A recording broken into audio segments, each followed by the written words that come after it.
Craindre et obéir à Dieu. Voilà notre sujet pour ce lundi 17 avril. Qu'est-ce que la Bible nous apprend d'autre sur ce que signifie craindre Dieu? Nous allons lire Deutéronome 6, verset 2 et d'autres textes qui parlent de ce sujet. D'après ces textes, quel est le résultat de la crainte de Dieu? Deutéronome 6, 2 donc. Afin que tu craignes l'Éternel ton Dieu en observant tous les jours de ta vie, toi, ton fils et le fils de ton fils, toutes ces lois et tous ces commandements que je te prescris, afin que tes jours soient prolongés. Le psaume 119, les versets 73 puis 74. Tes mains m'ont créé, elles m'ont formé. Donne-moi l'intelligence pour que j'apprenne tes commandements.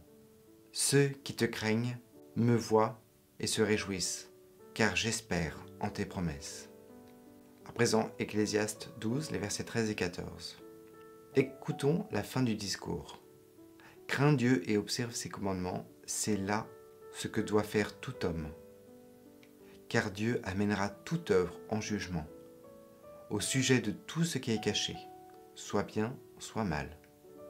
Ces passages révèlent un lien entre la crainte de Dieu et l'obéissance à ses commandements. Craindre Dieu est une attitude révérencieuse qui nous conduit à l'obéissance. L'appel urgent du ciel est que ceux qui sont sauvés par la grâce soient obéissants aux commandements de Dieu. La grâce ne nous libère pas de l'obligation d'obéir aux commandements de Dieu. L'Évangile nous libère de la condamnation de la loi, mais pas notre responsabilité d'y obéir. La grâce ne nous délivre pas seulement de la culpabilité de notre passé, elle nous donne la force de mener une vie pieuse et obéissante dans le présent. L'apôtre Paul déclare que nous avons reçu la grâce et l'apostolat pour amener en son nom à l'obéissance de la foi tous les païens. C'est dans Romains 1, verset 5. Il y a des gens qui ont l'idée étrange que le salut par la grâce nie en quelque sorte la loi de Dieu ou minimise la nécessité de l'obéissance. Ils croient que toute discussion sur l'obéissance est du légalisme.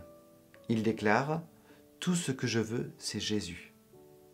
La question est « Quel Jésus ?» Un Jésus de notre propre fabrication ou le Jésus des Écritures? Le Jésus-Christ des Écritures ne nous amène jamais à minimiser sa loi, qui est la transcription de son caractère.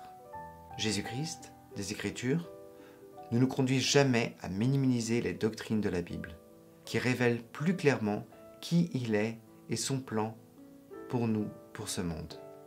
Jésus-Christ des Écritures ne nous conduit jamais à réduire son enseignement et à des platitudes pieuses qui ne sont pas essentielles. Jésus-Christ est l'incarnation de toute vérité doctrinale. Jésus est la vérité et il est la doctrine vécue. Le dernier appel d'Apocalypse nous invite par la foi en Jésus à accepter la plénitude de tout ce qu'il offre. Il nous appelle à craindre Dieu, ce qui s'exprime par la foi en son pouvoir rédempteur qui nous donne la force de mener une vie pieuse et obéissante. Comment les paroles de Jésus ici ne craignez pas ceux qui tuent le corps et qui ne peuvent tuer l'âme, craignez plutôt celui qui peut faire périr l'âme et le corps dans la géhenne.